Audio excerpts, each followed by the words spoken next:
அனைவருக்கும் வணக்கம். இன்றைக்கி என்ன கதை சொல்ல போகிறேன் அப்படின்னா, நகுஷனை பற்றிய கதை சொல்ல போகிறேன். நகுஷன் யார் அப்படின்னு சொன்னாக்கன்னா, ஆயுவோட புள்ள. ஏன் நகுஷனை பற்றி சொல்ல போகிறேன் அப்படின்னா, ஆல்ரெடி நம்ம நகுஷனை பற்றி நீங்கள் நிறைய கேள்விப்பட்டிருப்பீங்க.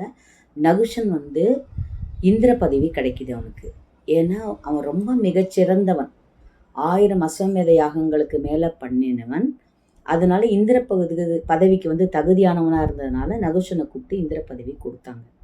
அதுக்கப்புறம் ஒரு பதவி கிடைச்ச உடனே கர்வம் உண்டாகுது இல்லையா? அந்த கர்வத்தால் நகுஷனோட புண்ணியம் எல்லாம் தீர்ந்து போய் அவன் பாம்பாக பிறக்கிறதா கதை வருது மகாபாரதத்தில். நகுஷன் 2-3 இடத்துல மகாபாரதத்தில் வரார். ஆனால் இன்றைக்கி நான் கேட்டது ஒரு வித்தியாசமான கதை. அதை சொன்னவங்க யார் அப்படின்னு சுதா சேஷன் தான் சொல்லியிருக்காங்க.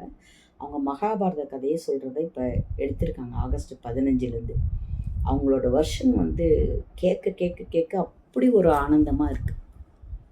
அவங்கள மாதிரி யாராலையுமே சொல்ல முடியாது. இன்னொன்று, மகாபாரதம் யார் யாரோட பர்ஸ்பெக்டிவில் எப்படி எப்படி தெரியுது, எப்படி எந்தெந்த கண்ணோட்டத்தில் தெரியுதுங்கிறத தான் அவங்க சொல்கிறாங்க. மகாபாரதம் ஏன் படிக்கணும், எதுக்கு படிக்கணும் அப்படிங்கிறத அவங்க அப்படி ஒரு டீட்டெயில்டாக சொல்கிறாங்க. எப்படி சொல்கிறாங்க? மத்வாச்சாரியார் என்ன சொல்லியிருக்காரு? மத்வாச்சாரியார் மகாபாரத கதைகளை தெரிஞ்சுக்கிறத விட அதோட தாத்பரியம் என்னன்னு புரிஞ்சுக்கணும் அப்படின்னு அவர் சொல்லியிருக்கார்.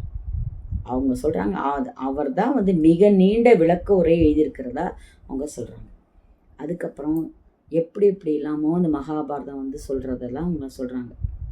எங்கேருந்து இந்த கதையை படித்தேன், வில்லிபுத்தூரார் சொன்னது எப்படி, அதுக்கப்புறம் ஒரு ஆத்தரையும் சொல்லி அவங்கள்ட்டேருந்து இப்படி எடுப்பேன், அவங்கள்ட்டேருந்து இப்படி எடுப்பேன் அப்படின்லாம் சொல்கிறாங்க. எல்லாருமே மகாபாரதத்தை பற்றி சொல்கிறாங்க. வியாசரும் என்ன சொல்கிறாருன்னா, எப்படியாவது மகாபாரத கதை ரீச் ஆனால் போதும். ஏன் அதுக்கு மகாபாரதம் பேர் வந்ததுக்கு அவங்க இன்னொரு ரீசன் சொல்கிறாங்க. என்ன சொல்கிறாங்கன்னா, மகாபாரதத்தையும் இந்த வேதங்களையும் ரெண்டுமே ஒன்றா எடை போட்டாங்களாம் தேவர்கள். அப்படி எடை போடும்போது மகாபாரதம் வேதங்களை விட எடை அதிகமாக இருந்தது. அதனால தான் அதுக்கு பேர் மகாபாரதம். அந்த கதை எப்படியாவது ரீச் ஆகணும். வியாசர் பல முறை முயன்று தான் அதை எல்லா இடத்துக்கும் ஒரு இடத்துக்குமா சொல்லி சொல்லி சொல்லி அதை பிரித்து கொடுத்துருக்காரு. இப்போ நகுஷன் எப்படி வந்தாங்கிற கதையை அவங்க அவ்வளோ அழகாக சொல்லியிருக்காங்க. நீங்கள் பார்த்துருப்பீங்க, சிவபெருமான் ஒரு ரேர் பிக்சர் தான் அதெல்லாம். சிவபெருமான் முருகன் கணபதியோட தான் நம்ம எல்லாருமே பார்த்துருக்கோம். கூட அசோக சுந்தரின்னு ஒரு பெண் குழந்தை அவர் மடி மேலே உட்காந்துருக்கிற மாதிரி, ஈஸ்வரன் பார்வதி மடியில் சென்டரில் அசோக சுந்தரி இருக்கிற மாதிரி சில படங்களை நம்ம பார்த்துருக்கோம்.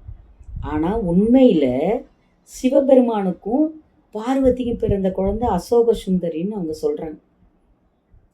அது நம்ம படம் பார்த்துருக்கோமே தவிர அசோக சுந்தரி எப்படி பிறந்தா என்ன நமக்கு அதோட டீட்டெயில்ஸ் தெரியாது. அவங்க சொல்கிறாங்க எப்படின்னா, சிவனும் பார்வதியும் ஒரு முறை அந்த கல்பத்தரு மரம்னு சொல்கிறாங்களே, அந்த கல்பத்தரு மரம் அது கீழே உக்காந்துருந்தாங்களாம். அப்படி உக்காந்துருக்கும்போது கல்பத்தரு பற்றி அவர் சொல்கிறார். யார்? சிவபெருமான் சொல்கிறார், இந்த மரம் இருக்குல்ல, கேட்ட அவங்களுக்கு கொடுக்கக்கூடிய மரம் அப்படின்னு சொன்னவுடனே நிஜமாவா அப்படின்னு பார்வதிக்கு தெரியாது, ஒன்றும் இல்லை. இருந்தாலும் அவள் ஆச்சரியமாக நிஜமாவா அப்படின்னு அவள் கேட்குறா. ஆமாம், நீ தான் உனக்கு என்ன வேணுமோ கேட்டு பாரு, அது தருதா இல்லையான்னு செக் பண்ண அப்படின்னு அவர் சொல்கிறார். உடனே அவள் என்ன பண்ணுறா, எனக்கு பெண் குழந்தைன்னா ரொம்ப ஆசை, எனக்கு இப்போவே ஒரு பெண் குழந்தை வேணும் அப்படின்னு சொன்ன உடனே அது ஒரு பெண் குழந்தைய கொடுத்துதான். அது பேர் தான், அந்த பெண் குழந்தையோட பேர் தான் அசோக சுந்தரி அப்படின்னு சொல்கிறாங்க அவங்க. அந்த அசோக சுந்தரி எதுக்கு அசோக சுந்தரி?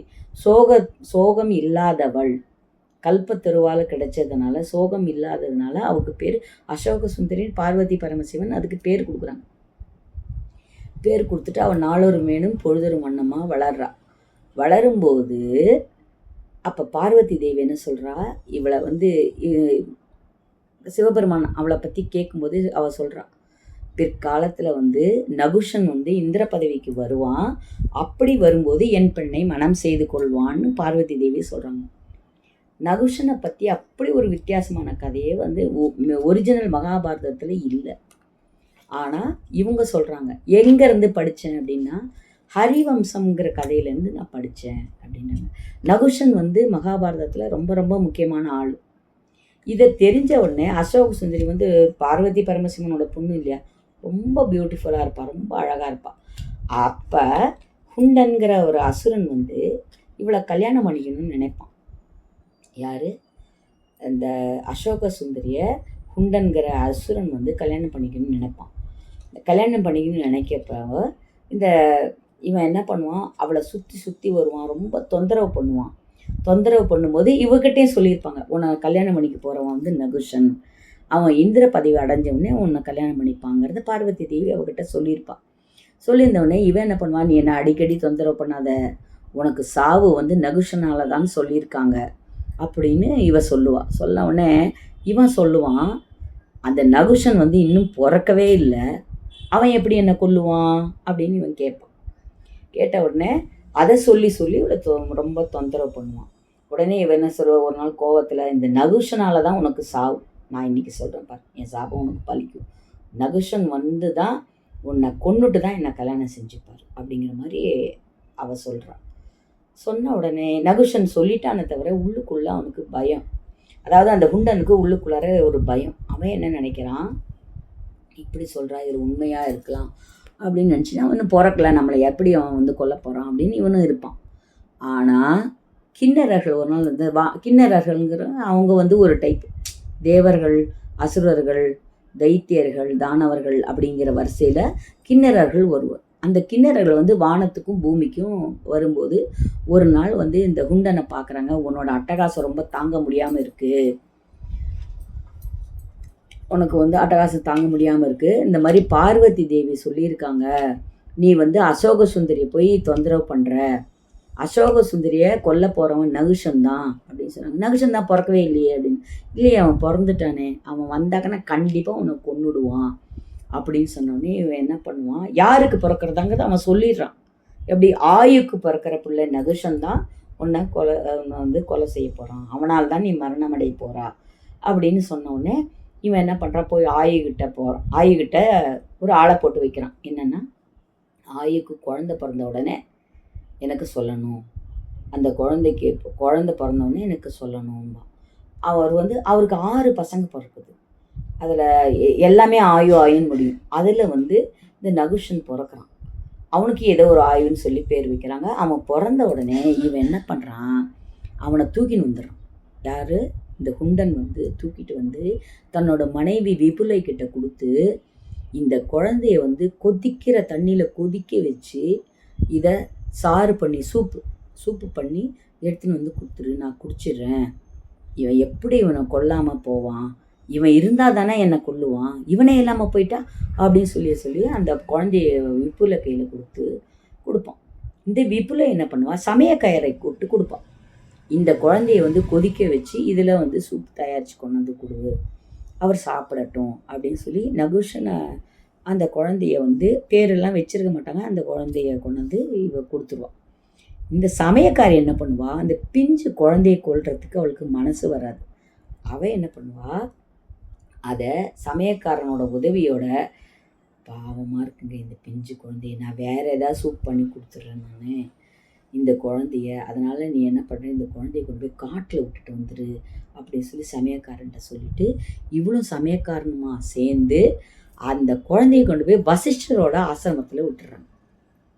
வசிஷ்டர் வந்து ஞான திருஷ்டி மூலமாக இதெல்லாம் தெரிஞ்சுக்கிட்டு இவர் வந்து சிவபெருமானோட பொண்ணை கல்யாணம் பண்ணிக்க போகிறாரு அப்படின்னு சொல்லிட்டு அவனுக்கு நகுஷன்னு பேர் வைக்கிறார். நகுஷன்னா அழிவே இல்லாதவன்னு பொருளாம். ஆனால் மகாபாரதத்தில் வந்து ஒரு பேரும் வந்து காரணம் பேரோட தான் இருக்குது. அதை வந்து தத்தி தாந்த நாமம்னு அவங்க சொல்கிறாங்க. அதாவது தத்தி தாந்த நாமம்னா எப்படின்னு கேட்டாங்கன்னா, திரௌபதி எப்படி வந்தது, துருபதனோட மகள் திரௌபதி, குந்தி, அதை குந்தி போஜனின் மகள் வந்து குந்தி, அது மாதிரி மாதிரில இது அழிவே இல்லாதவன் என்று பொருள் பெறக்கூடிய நகுஷன்னு பேரை வச்சு அவர் வளர்க்குறாரு. அதுக்கப்புறமா தான் நகுஷன் வந்து ரொம்ப நல்லவன் தான்.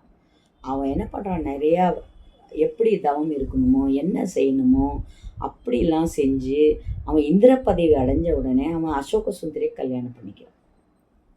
அதுக்கப்புறமா தான் அந்த கர்வ செருக்கில் இந்திரனோட மனைவி வந்து என்னோட மனைவியாக அவன் நினைக்கிறான்.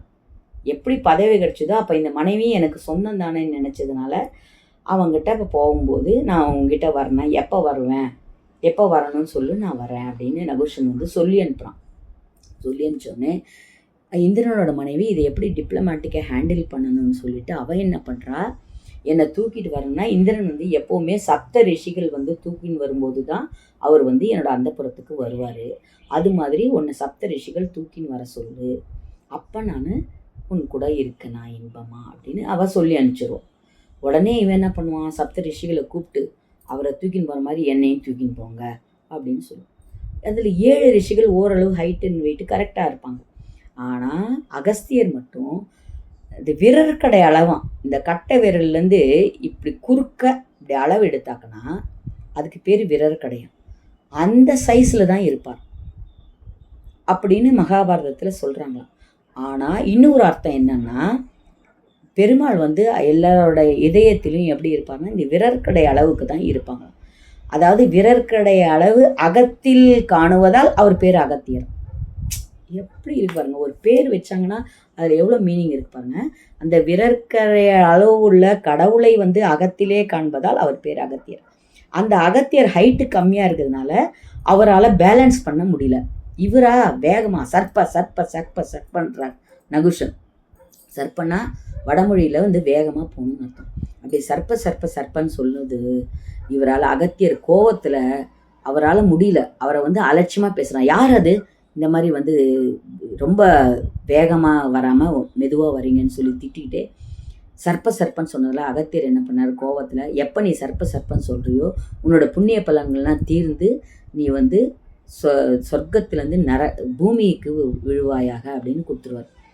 அப்போ அவன் கெஞ்சுவான், ஐயோ நான் தெரியாமல் தப்பு பண்ணிட்டேன் அப்படின்னோடனே, நல்லவங்க வேதம் படித்தவங்க நல்லவங்க பண்டிதர்கள் இருக்கிற இடத்துலையா நான் போய் விழணும், அப்படியாவது எனக்கு கருணை காட்டுங்கள்னு இவன் அகத்தியர்கிட்ட மன்னிப்பு கேட்டதுனால அகத்தியர் சரி போ, உன்னோட முன்னோர்களும் உன்னோட பேரன் பேத்திகள் இருக்கிற இடத்துலையா நீ போய் விழுந்துரு அப்படின்னு அவர் சொன்னதுனால நகுஷன் வந்து பூமிக்கு வரான். அப்போ தான் நகுஷனோட கதையை சொல்கிறாங்க. நகுஷன் விழறத வந்து யயாதியோட பசங்க அப்புறம் வந்து அப்புறம் நிறைய பேர் அவனோட பெண் வாரிசுகள்லாம் பார்க்குறாங்க. பார்த்துட்டு என் புண்ணியத்தில் உனக்கு ஒரு பகுதி கொடுக்குறேன், நீ திரும்ப சொர்க்கத்துக்கு உயர்வாய் அப்படின்னு சொல்லியிருக்காங்க.